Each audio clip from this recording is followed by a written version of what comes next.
Well,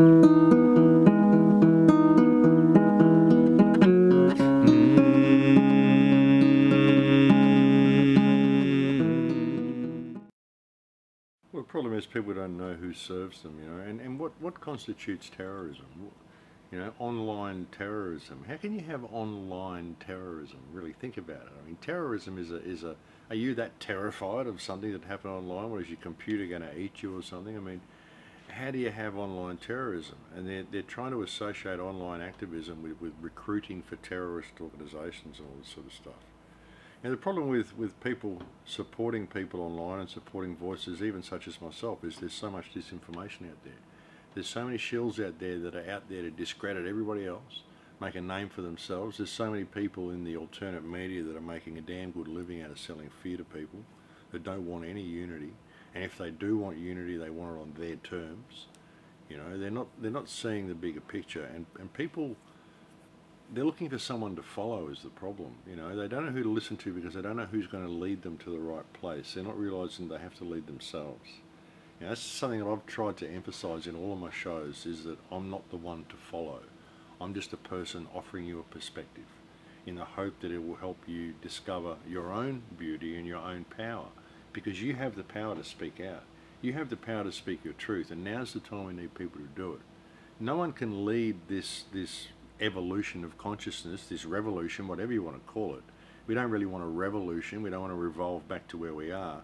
And any revolution that we did have, if we don't evolve our consciousness first, we're just going to end up back where we are. But no one can lead this awakening that's happening. No one can lead it. People have to lead themselves. They've got to realise there is no leader. As soon as there's a leader, they can pick that leader off, then the movement fails. It's got to be a movement, a groundswell of consciousness, of people seeing reality for what it is and being prepared to stand up and speak their truth and call a spade a spade. Do it from a perspective of honesty and integrity, and simply say what's right and say what needs to be said. This is why I've had so much success with the shows, I think, is because I just state common sense in a way that people can understand. And you know, when you connect the dots, it's not even arguable what's going on. You just connect it all together and say, well, here it is, folks, and you put it on the table, and they go, well, I can't argue with that.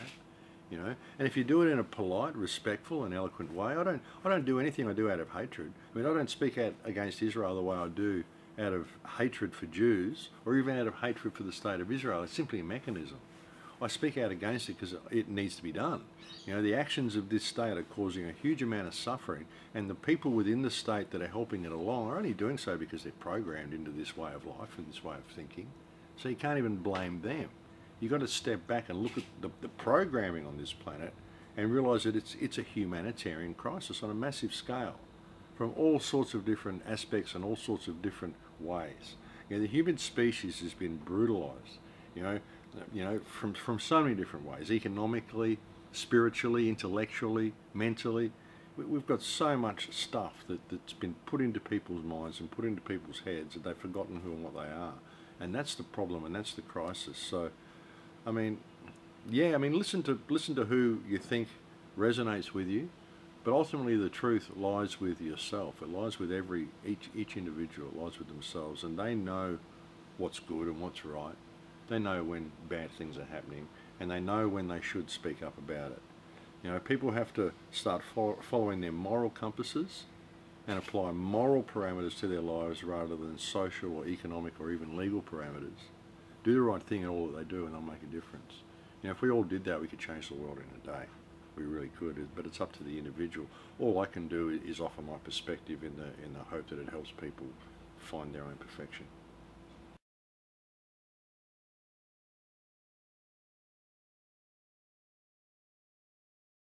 Well, the problem is that people have a distorted perspective of what reality is and what success is. They measure success by the stuff they've got around them, and you know, whether they've got financial security and all that sort of stuff. They're living in a fictional world, and they're very, very afraid of that fiction breaking down and them having to actually have self-responsibility. I mean, but we don't have to see the fiction break down to the extent that people are going to suffer. We really don't. You know, unless it becomes violent and turns into revolution, you know, then it's going to get bad. People will suffer, and if we do that, then we're doing that from a level of consciousness which is what brought us here. You know, we're trying to address the problem from the same level of consciousness that created the problem, and it won't bring about any success, it'll just be bad. But I think if people are prepared to stand up and speak their truth calmly, politely, eloquently, like I said, you're not going to see too much breakdown in the fiction. You know, all we need to do is, like, we've got a system here, obviously. We need a system here because there are people who live in cities and they need supermarkets, they need a lot of this infrastructure there. So you can't just say, oh, we're going to collapse the system and create this new golden reality, this new utopia. It won't, it'll be hell. There'll be so many people suffer if you go that way. People have to look at it and see there's been a sequential series of events that have brought us here. So we've got to reverse the sequence, find the steps to reverse the sequence. All we have to do is really realise what's going on here. Our governments are out of control. And we can stand up and call a spade, put some accountability back in government straight away. And that's not going to change anything too much. Put some accountability back in government and some transparency in government, and then put together a proper education system that actually teaches people about reality, not what we're learning now, and address the money system. You know, the fact that the money system is designed to induce scarcity and create a situation where everyone's running on the treadmill, you're kept in a constant state of self-generating debt just due to this money system, due to the nature of the money system itself. Address those two issues, transparency in government and the money system, and we're well on the way to recovery if we can do that. But we have to get enough people to step up and realise what's going on here. You know, it's about life. It's not about the economy. It's about life. Mankind constructed societies to service our needs. We have an economic system within those societies so you and I can perform trade with each other. It's easier than carrying around lumps of gold and whatever produce I want to sell with me and trading with people that way. It's easier if we use bits of paper like IOUs. So money has a function, you know. We can just look at this. Society is supposed to be there to service the needs of humanity. But suddenly, in order to support this economic system and make sure it's about permanent growth and the books are always balanced, we're discarding humanity all along the way. It's somehow been turned on its head. So people just have to step back and look at this realistically. Why are you in a state of scarcity due to this system? You know, the system wasn't constructed to do that. It's not supposed to do that. We constructed it. Mankind constructed it. Stop putting yourself down as a little person ruled by rulers. They're the same as you.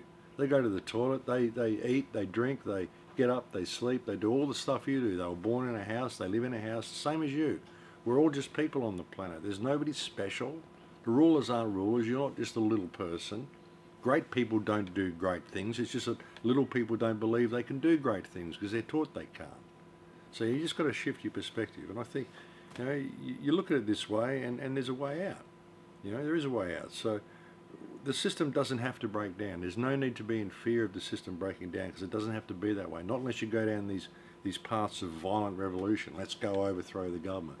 We don't have to overthrow the government. We just got to realise who and what we are and call for a little bit of accountability. Stand up and express a loss of confidence in these governments' ability to govern. Why? Exhibit A, the Earth. Have a look at it. Exhibit B, the Edward Snowden information. Forget about whether he's the good guy or the bad guy. Look at the information. The information indicates we've got a bunch of criminals running the planet that are doing very bad things. So let's address that and then figure out whether he was a good guy or a bad guy. You know, let's really look at what's going on here and have a little respect for each other and stop shouting each other down and stand up and ask the right questions to these people because ultimately they're our employees and they're doing very bad things. If you need proof of that, have a look around at your society. Ask the guys next door how they feel about it, you know.